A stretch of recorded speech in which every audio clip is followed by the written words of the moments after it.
And types of IP. So we are discussing in the title about trademark, copyright, and patent, but there are other forms. So designs are the is also an important form, and trade secrets and geographical indications. So we'll see a bit about each very briefly before we jump into differentiate between them. So focus today is actually we focus on trademarks, copyrights, and patents. So what each protects uh, and what is their duration with practical examples and why they matter in your business decisions. So that's what we will see. We will concentrate today. So we start with trademark. What is a trademark? So a trademark is in any sign, a word that distinguishes your goods or services from others. So it is your brand identity that customers trust and remember. You take FMCG products as an example, or pharma, the medicines that we use is an example. For that matter, any product or service. So we will have a word, a logo associated with the word, and there could, in some cases, there could be taglines or maybe the punchlines associated with the logo, and then in some cases, shape of the product, and also in there are other examples like sound and shape. Apart from shape, sound and smell can also be trademarked. So let us see. So what does it protect? A trademark, what does it protect? So it protects the brand names, logos, slogans, shapes, colors, sounds also, if distinctive. We have examples for sound marks registered in India. One is the Nokia tune and the ICICI Bank's jingle, the music behind the ICICI logo. We used to listen it in early days. So I'm not sure whether it is very popularly used today by ICICI. Anyway, so there are only few marks in colors and sounds, and there are no marks yet registered in smell, but the smells can also be trademarked. So word mark is a the Google, the widely used by all of us. Google itself, Google as a brand name is the best example of word mark.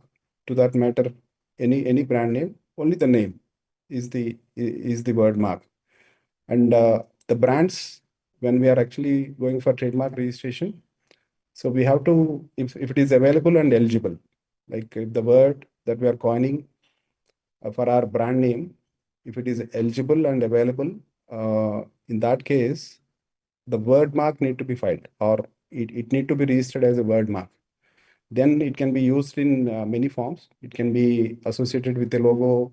It can be associated with multiple logos to that matter, in case of a series of products with Google Chrome, Google something else. So Google Assistant. So in that case, it can be used if Google is protected as Word, then Google can use it for its lot of products and services. Let me go to the next slide. Yeah. So best example of logo mark, again, we see uh, Apple's, the bitten Apple logo is protected worldwide as a logo.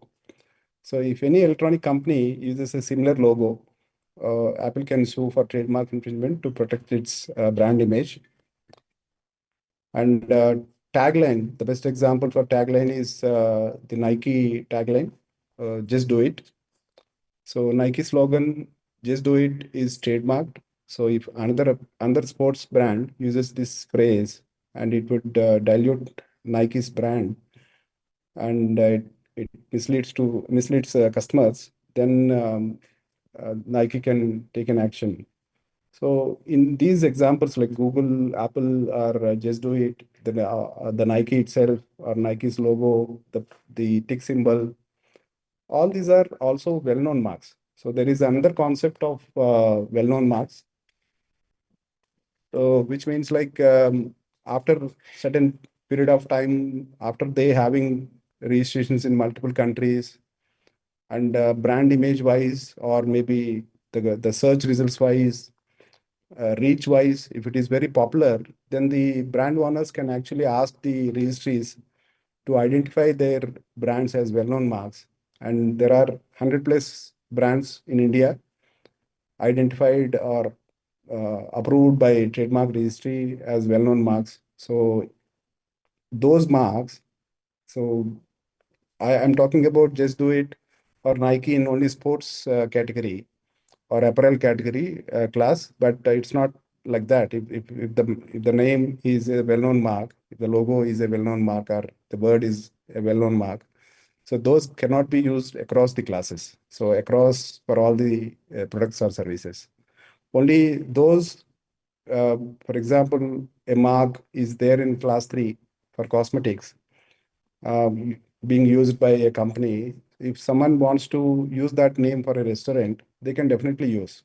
So because like that usage or the customers of that brand in class 3 are different, and the customers of the same word, not the logo same, the word used for a restaurant, the customers will be different. So this case, which is not a popular brand, that case like two people or three people can use in different classes. Let me go to the next slide.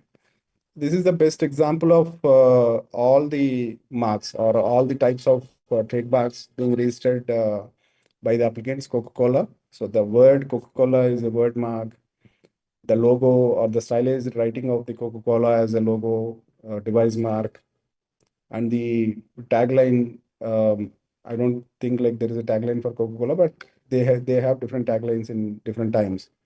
And the shape of the bottle. Here, this is another type of trademark. So shape of the mark, shape mark, or shape of the bottle in this case, the Coca-Cola bottle contour is registered as a trademark as well.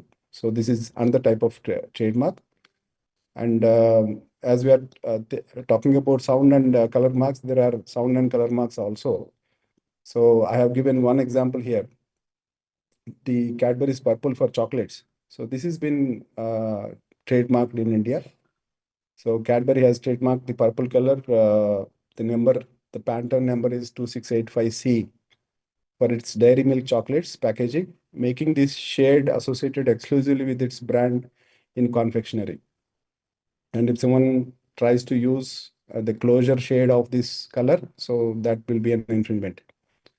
And we have sound marks also. The like I gave the two examples. So I haven't had a slide here, but there are sound marks also and smell marks. So apart from that, what is the difference in using it as TM or R? So TM indicates the trademark being claimed, and R indicates it is registered. So there is a difference. So normally people ask us when they come for trademark registration, when can we use it as TM and when can we use it as R? So we normally, or anyone practicing or uh, knowing about trademark, they say like after application filing, we can use it as TM. So what is the cause or the bottom line behind? So it is trademark claimed. TM means trademark claimed. So, but it may not be registered. Even after registration, it can be used as TM because TM means it indicates it has been claimed by the applicant or the brand owner. And R indicates it is registered trademark. And the Trademark Act, Indian Trademark Act, specifically mentioned if someone is using R without registration, it is punishable under the Act. So they haven't mentioned about TM and when to use TM in the Act, but TM means it has been claimed by the applicant. R means it is registered, and there is a mention in the Act. R cannot be used without having a registration, and it is punishable as well.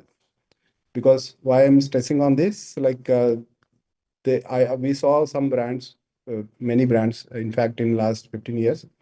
So on their packaging, immediately after trademark filing or without even filing a trademark application for registration, so they show it as the logo and the label, the whole of the packaging, they show it with R, which is not correct.